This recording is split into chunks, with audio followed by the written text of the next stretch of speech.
When I was 16 years old, I hurt my knee. It was the worst pain I've ever felt. I fractured the bottom of my femur, the top of my tibia and tibia, and my kneecap. It was the worst pain. I didn't think I would ever have to feel anything that bad. I didn't even think childbirth would be that bad. But a few weeks after surgery, I started to feel this pain in my lower back. I was throwing up all over the place. I couldn't even think. Moaning would come out of my mouth because I couldn't keep my pain inside. My mom took me to the ER and they diagnosed me with kidney stones. The x-rays came back from my kidneys and they could see that I had a lot in my right kidney along with my left kidney. There are 3 causes of kidney stones. There is genetic, there is lack of water dehydration, and dietary reasons. And kidney stones are little tiny balls that just form in your kidneys because of mineral buildup. The first thing I'm going to talk about is genetic makeup. An individual's genetic makeup can determine if a person is more prone to kidney stones. So for example, in my family, I have a cousin who's gotten kidney stones, I have an aunt who's gotten kidney stones her whole life, and then my sister just recently got kidney stones. So it's a family history thing for me. The National Library of Medicine stated that 40% of people who formed kidney stones have positive family history for the stones. So 40% of people, the other 60% don't really have that family history. The inheritance pattern of kidney stones is kind of unclear. Kidney stones in itself is a little bit of a mystery. There's not just set things that happen to everyone. It's kind of unique from person to person. Kidney stones in themselves vary in size, in color, and in what they're made of. The overall risk of developing the condition is greater for individuals who have a close relative. So because I have an aunt and a cousin and a sister who have developed them, that gives me a greater risk of kidney stones. So when I begin to have children, my children may or may not have kidney stones, but they're a greater risk to have them. Kidney stones form when people don't drink water, when they're dehydrated. When a person is dehydrated, they exert less water in their urine, so the urine becomes concentrated with minerals and compounds that can cluster and form stones. When you drink more water, there's more fluid that can mix with the salts in your body and flush out of your system. If you don't have that water, then they just combine and build up together. Recently, when I went to my urologist to determine why I'm getting these recurring kidney stones, we did some tests and figured out that my water intake is really low and also that I don't have enough citrate in my body.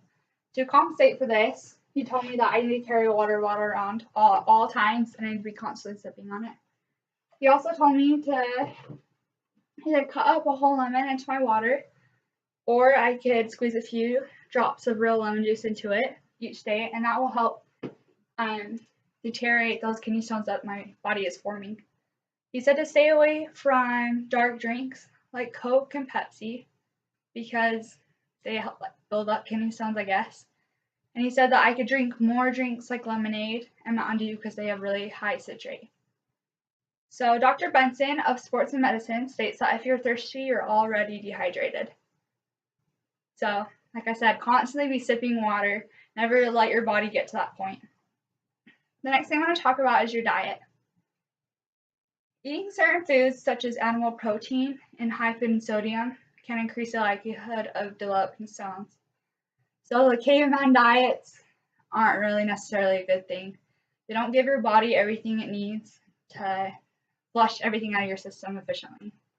A study that Dr. Castle at Mayo Clinic presented the facts showing that changes to the amount of calcium, oxalate, citrus, and potassium in an individual diet can really help with kidney stones, especially if they're reoccurring. If you eliminate some of these things out of your diet, then your body can work properly and flush out all the nasty thing that stays in there properly. Citrate fruits and juices can help reduce or block the formation of stones, just like I was saying with the lemons and the limes. 35 to 50% of people who have kidney stones will develop additional kidney stones within 10 years of the first one they've had. So since I've been forming kidney stones when I was really young, it's only going to be something that I have to deal with the rest of my life. I started at 16, and I've continuously have had kidney stones affect my life about once a year for the last couple years. I've been to many emergency rooms, and somehow it always seems to happen at 3 in the morning. My mom's always rushing me to it because there's no way to get the relief from the pain other than the drugs that they can give you at a hospital. So kidney stones, I've come home from school early. I had to miss a couple of weeks of a job that I just started. And also I came home early from my LDS mission because of kidney stones. I was in New Mexico and TC, and I had 5 kidney stones within 3 days. And you're expected to get up and go to classes and learn, and I was just laying on the floor, able to function. And the reason why I chose kidney stone for this speech is to educate myself along with others who maybe are dealing with it or maybe will deal with it in the future. You never know when you're going to get a kidney stone. And I never know if I'm going to have more kidney stones unless I get this MRI telling me if I have more in my kidneys. So I want to take the extra precautions to see what I can do to help my body so that I don't continue to get these recurring kidney stones.